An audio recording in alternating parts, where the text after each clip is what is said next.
철로역정 30번째 이야기입니다. 크리스찬과 소망은 계속 여행하여 생명수 강가에 다다랐습니다. 여기 왼편 인물을 보시면 크리스찬입니다. 아름다운 집에서 갑옷을 입은 인물이죠. 그리고 우편 인물은 소망인데요. 허영의 시장에서 전해진 복음을 믿고 순례자가 된 사람이죠. 두 사람은 좁은 길로 여행을 하다가 지쳐서 아주 어려웠었는데 마침 생명수 강물을 마시자 몸과 마음이 상쾌해졌습니다. 이들은 이 강가에 머물며 맛있는 과일을 먹고 잠도 자며 며칠 동안 꿀같은 휴식을 취했습니다. 며칠 후 두 사람은 다시 길을 나섰습니다. 얼마쯤 강을 따라가던 그들은 거친 길로 들어섰습니다. 한동안 편안한 길을 걸었기 때문에 그들은 거친 길로 들어서니 몸과 마음이 힘들었습니다. 이들의 지쳐있는 모습을 한번 보십시오. 거친 길 옆에는 부드러운 풀밭길이 깔린 길이 나란히 뻗어 있었죠. 바로 옆 풀밭길은 울타리 하나만 넘으면 되는 길이었습니다. 이 곁길은 좁은 길과 이렇게 나란히 평행하게 이어져 있기 때문에 순례자가 이 길도 천성으로 가는 길 같다라는 착각을 하게 했습니다. 두 순례자는 좁은 길이 힘들었기 때문에 그만 참지 못하고 걷기가 훨씬 편해 보이는 바로 옆 풀밭길로 그만 넘어가고 말았습니다. 두 순례자는 자기들보다 앞서가는 자, 헛된 확신, vain confidence를 보게 되었죠. 이들은 헛된 확신을 불러서 이보시오, 이 길이 어디로 뻗어 있습니까? 라고 물었습니다. 헛된 확신은 전성으로 가는 길이 맞습니다. 라고 대답했죠. 크리스찬과 소망은 이 말에 속아 곁길로 그만 계속 걸어가게 됩니다. 그런데 날이 깜깜해지자 헛된 확신은 갑자기 웅덩이에 빠졌습니다. 으악! 이 웅덩이는 이 지역 왕이 헛된 자신감에 빠진 바보들을 잡기 위해서 일부러 파놓은 것이었죠. 결국 이 헛된 확신은 이 웅덩이에서 빠져나오지 못했습니다. 파멸을 부른 것이죠. 잘못된 확신이 파멸을 부른 것입니다.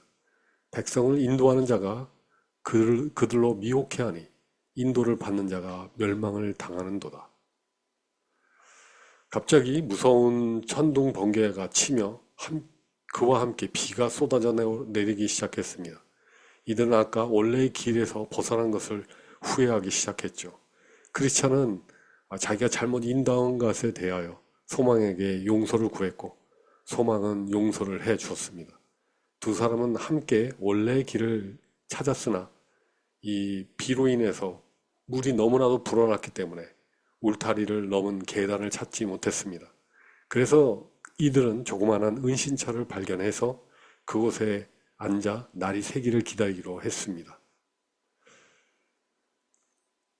의심의 성, 나우팅 캐슬에서 살고 있는 절망거인, 자이언트 디스페어가 이제 자기 땅을 이렇게 돌아보다가 은신처에서 잠자고 있는 크리스찬과 소망을 발견했죠. 그는 무서운 소리로 두 사람을 깨워 어디서 온 녀석들이냐? 왜 허락도 없이 남의 땅에 들어와 잠을 자는 거야? 하고 호통을 쳤습니다. 그들은 자기 잘못을 알고 있었기 때문에 변명도 제대로 못했습니다. 절망거인은 이들을 잡아 자기가 사는 의심의 성으로 끌고 갔습니다. 절망거인은 그들을 어둡고 냄새나는 지하 감옥에 가두고 나흘 내내 먹을 것을 주지 않았습니다. 절망 거인에게는 아내가 있었는데요. 그 아내의 이름은 무기력, 디피던스였습니다. 여기 오른쪽 그림을 보시면 이 무기력, 디피던스라는 절망 거인의 아내의 모습을 보실 수 있습니다. 이 아내는 이 몽둥이로 패주라고 이렇게 조언을 하죠. 그래서 절망 거인은 아내의 말을 따라 몽둥이로 다짜고짜 이 두 순례자를 두들겨 팼습니다. 두 사람은 심한 매질로 녹초가 되었고 얻어맞은 아픔과 상처로 인하여 매우 괴로워했습니다. 이튿날 거인의 아내는 두 사람에게 자살을 권하라고 또 조언을 했죠. 거인은 이들을 찾아와 절망감을 주면서 이렇게 자살을 종용했습니다. 너희는 여기서 절대 못 나가. 이렇게 구차하게 사느니 죽는 게 낫지 않니? 칼이나 밧줄이나 독약으로 스스로 목숨을 끊는 것이 좋을 게야. 이 그림을 보시면 이렇게 밧줄을 주면서 스스로 죽을 것에 대해서 얘기를 하죠. 두 사람은 살려달라고 간청을 했지만 거인은 더 무섭게 이들을 괴롭혔습니다. 크리스찬은 살아갈 희망이 보이지 않자 차라리 그의 말대로 자살하는 것이 낫지 않을까 생각했습니다. 그러나 소망은 자살은 하나님이 금한 일이십니다. 분명히 살인하지 말라고 하셨죠. 몸과 영혼을 자살은 모두 죽이는 그런 일입니다. 자기 자신을 죽이는 그런 살인자는 되지 맙시다. 라고 이렇게 크리스찬을 설득했습니다. 거인이 다시 찾아와 아직 두 사람이 자살하지 않은 것을 보고 몹시 화를 내며 이들을 더욱 괴롭혔습니다. 마당에 널려있는 해골들을 보여주면서 야, 이 해골들을 봐라. 응? 이것은 모두 순례자들의 것이다. 너희도 이 모양으로 만들어주마 하고 위협하며 또 가혹하게 때렸습니다. 감옥에 돌아온 이들은 토요일 내내 탄식과 절망 속에서 누워 있었습니다. 그러다가 토요일 밤 12시경부터 이들은 기도를 시작했죠. 날이 새도록 계속 기도를 하였습니다. 시편 42편 내 영혼아 내가 어찌하여 낙심하며 어찌하여 내 속에서 불안해하는가. 너는 하나님께 소망을 두라.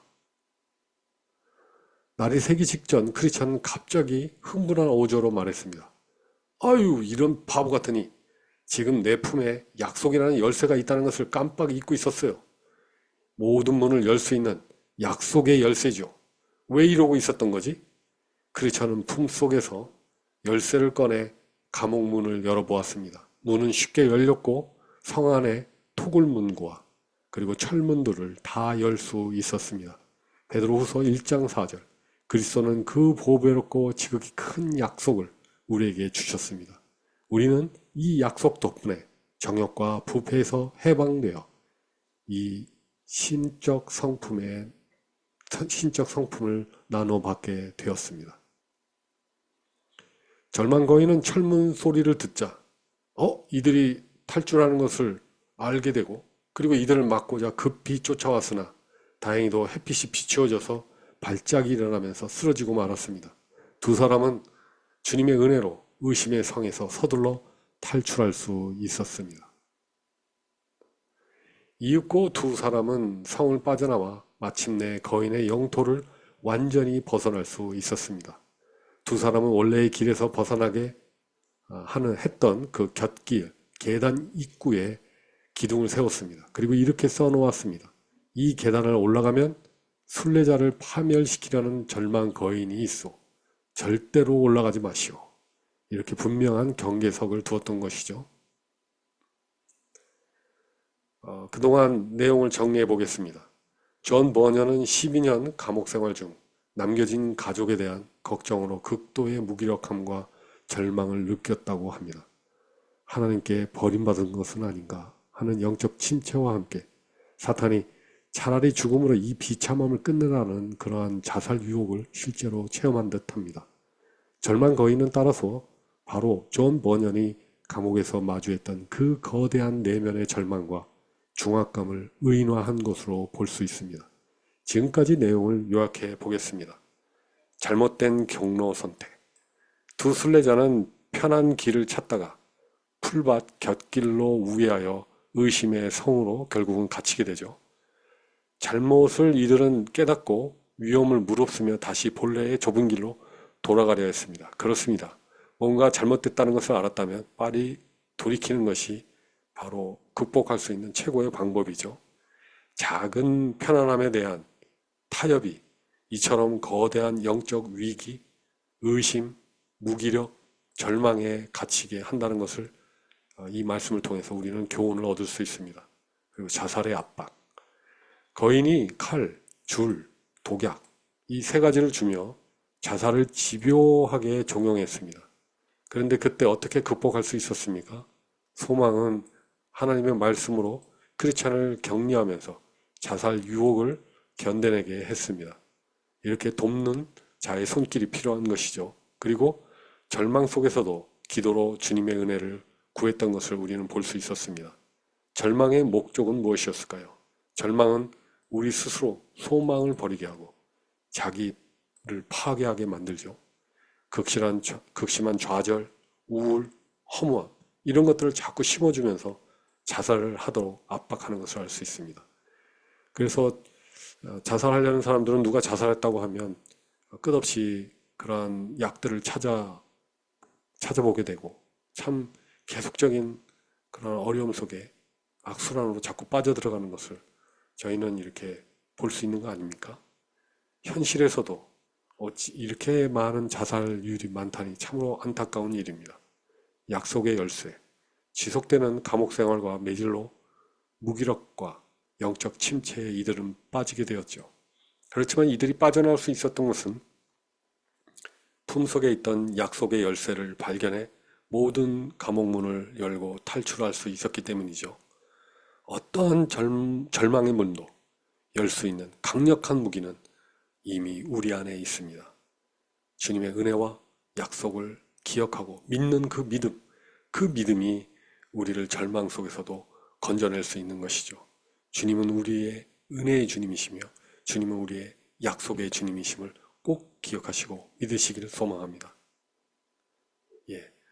마침 기도를 하겠습니다. 하나님 아버지, 오늘 말씀을 통해 제 삶을 돌아보게 됩니다. 편할 때는 감사하면서도 조금만 힘들어지면 쉽게 지치고 다른 곳으로 피하고 싶어 했던 저를 용서해 주십시오. 이 길도 괜찮겠지 하는 생각에 잘못된 길로 가서 결국 힘들어 하던 때도 있었습니다. 하나님 아버지, 제가 너무 힘들어서 포기하고 싶을 때 이미 제게 주신 약속의 열쇠를 기억하게 해 주십시오. 하나님의 약속을 믿고 다시 일어설 수 있게 도와주십시오. 쉬운 길보다 하나님의 말씀을 더 사랑하게 해주시고 하나님이 예비하신 곳을 향해 끝까지 나아가게 해 주십시오. 주 예수 그리스도 이름으로 기도합니다. 아멘.